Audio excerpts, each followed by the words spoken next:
کہے گا یہ جو اپنی تقدیریں ان سے جا کے پوچھنے والے ہیں وہ سارے اس کے اندر شامل ہیں. یعنی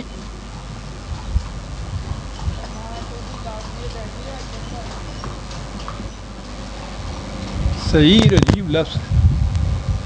متاع حیات جھلس کر رہ جاتی ہے، یہ ہے اس کا ترجمہ. متاع حیات تو بنتی ہی سرگرمی عمل سے ہے، حرکت سے ہے، چوائس سے ہے، اختیار و ارادے سے ہے، عزم سے ہے. جب یہی سلب ہو جائے کیا قرآن کی تشبیہات کے الفاظ ہوتے ہیں. عذاب السعیر ہے.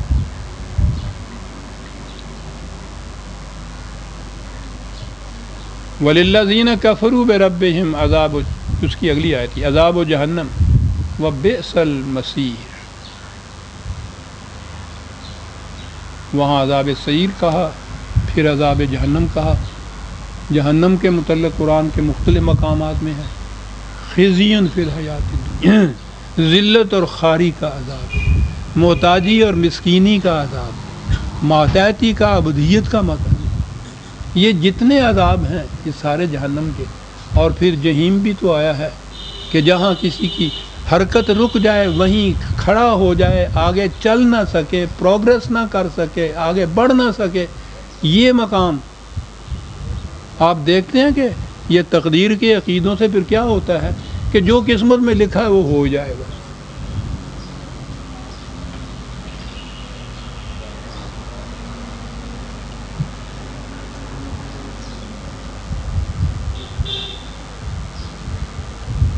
اس سے آپ سوچ سکتے ہیں کہ قوموں کی کیا حالت ہوگی. تو سوچنے کی تو بات ہی نہیں، ہم تو صورت ببیں حالم بپرس، ہماری اپنی حالت جو ہے 1000 برس سے رکے ہوئے ایک مقام کے اوپر. کیوں یہ اس قوم کی حالت کیوں یہ ہوئی ہے؟ جی خدا نے اس کی قسمت میں لکھا ہی ایسا، تقدیر ہی اس کی ایسی بدل ہی نہیں سکتی. سب تم اس کے خلاف، خدا کے خلاف چیلنج اس کو دے کے یہ کرنا چاہتے، اس نے رکھا ہی تمہیں اس میں ہے سب. تو جب یہ مطمئن ہو جائیں اور وہ استبداد اور جبر کرنے والے جو ہے ان کو تو یہ ایسا حربہ ہاتھ میں آئے، جو جی میں آئے وہ کرتے رہے، وہ ان کو تھپکیاں دیتا رہتا ہے ابلیس کہ یہ سارا کچھ خدا کی طرف سے ہے. یہ کون ہو سکتے ہیں؟ اور آپ کو معلوم ہے جو میں نے پہلے بھی دہرایا تھا کہ خود اللہ تعالیٰ نے پہلے ہی صورت میں، پہلے ہی پارے میں، ابتدائی قریباً آیات میں جو قصہ آدم بیان کیا وہ آدمی کی سرگزشت ہے. اس کے اندر بنیادی چیز ہی یہ بیان کی ہے کہ آدم یعنی آدمی سے بھی خطا ہوئی، سہو ہوا، لغزش ہوئی. ابلیس نے سرکشی کی، اس سے بھی زیادہ، یہاں تو لغزش ہی ہوئی تھی، چیلنج کیا اس نے. خدا نے آدم سے پوچھا کہ تم نے یہ کیوں کیا؟ اس نے ذمہ داری کو قبول کیا، کہا ہاں میں نے کیا، غلطی کی، بھول گیا، خطا ہو گئی. یعنی اپنے اختیار سے انکار نہیں کیا، قبول کی یہ بات کہ میں نے کیا ہے. یہ تو شرف انسانیت تو باقی رہا. لغزش ہو جانا اور بات ہے، غلط فیصلہ ہو جانا اور بات ہے، فیصلہ تو کیا نا خود.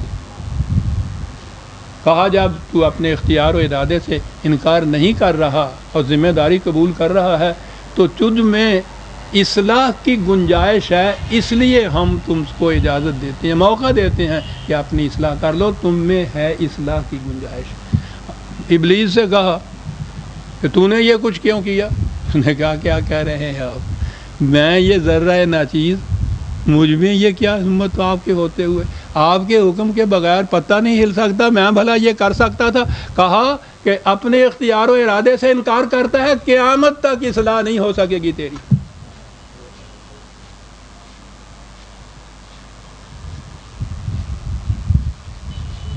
شیطنت یہ تھی کہ سرکشی برتی.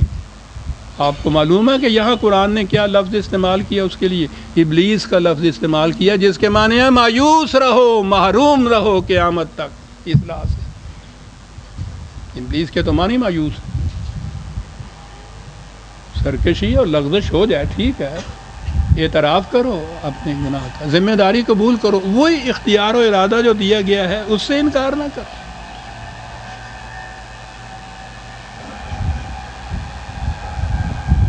فارسی کا شعر ہے لیکن کیا عرض کروں، شاخ نہال سدرائی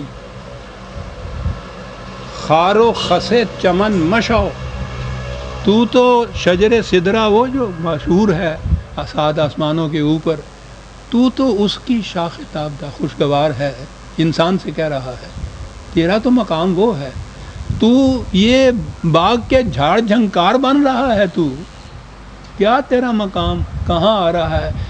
منکر او اگر شوی، اگر ابھی تمہاری بات سمجھ میں نہیں آئی، خدا کا اقرار بھی نہیں تو کر رہا، بات سمجھ میں آئی کوئی بات نہیں، منکر خیشتن ممشاؤ، اپنا انکار نہ کر،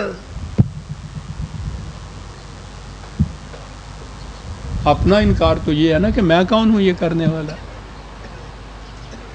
مجھ میں تو یہ استعداد ہی نہیں، اختیار ہی نہیں، ارادہ ہی نہیں کرنا، یعنی یہ چیز کہ میں نہیں کر رہا وہ کرا رہا تو ایک طرف رہا، یہ کہنا کہ میں نہیں کر رہا خدا کرا رہا ہے، وہ اس کو ابلیس قرار دیتا ہے۔ اور یوں ہمارے ہاں وہ عقائد سارے چلے، مرضی مولا برہمہ اولا، سمجھے نا، اس کی رضا کے اندر مفت ہے یہ قسمت۔ شریعت کی طرف آؤ تو، طریقت کی طرف آؤ تو طریقت تو، شریعت تو پھر بھی ایک خشک ٹہنی ہوتی ہے جو گری ہوئی، اور یہ طریقت جو ہے یہ تو پانی میں گری ہوئی ٹہنی ہوتی ہے، یعنی ہر جگہ آپ کو یہ ملے گا کہ تو کچھ نہیں کر سکتا، یہ سب کچھ اس سے ہوتا ہے، اس کی مرضی سے،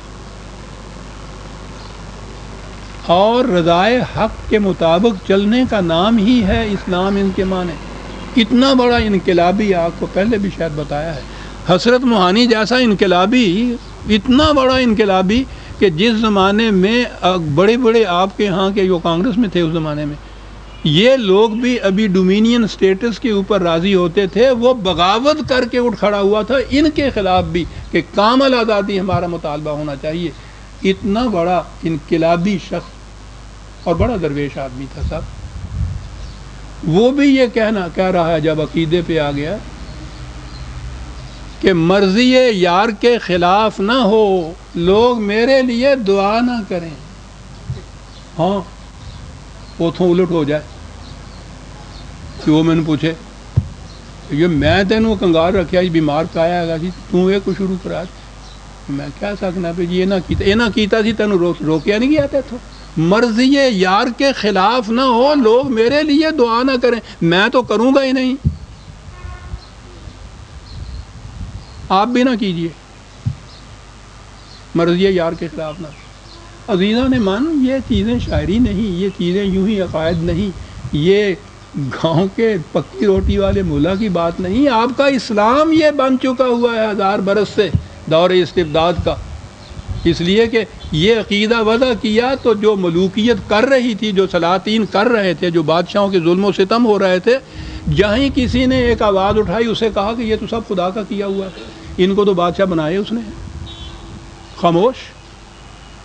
وہی استبداد ہے جو آپ کے ہاں 1200 سال سے چلا، 1000 سال سے چلا آ رہا ہے، رس نس نس میں رس چکا ہے آپ کے ہاں یہ عقیدہ، کہاں کہاں سے اس کو نکالیں گے، یہ تو آپ کے خون کے ذرات میں حلول کر چکے ہیں، جزو ایمان بن چکے ہیں تقدیر کے ارادے جو، طریقت ساری بھری پڑی اس سے، شریعت ساری اس سے بھری پڑی، تو پھر راوی عیش لکھتا ہے۔ میں نے عرض کیا تھا شروع میں ہی کہ اگر یہ ایک ہی آیت آج ہو جائے تو غنیمت ہے، بہرحال غنیمت ہے کہ یہ ہو گئی ہے، 2 ہی آیتیں ہم لے چکے ہیں، 5 اور 6 سورہ الملک کی 7ویں آیت سے ہم آئندہ لیں گے، وہ بھی پچھلی آیت کی ہی اور تفصیل چلی آ رہی ہے۔ ربنا تقبل منا انک انت السمیع العلیم، شکریہ۔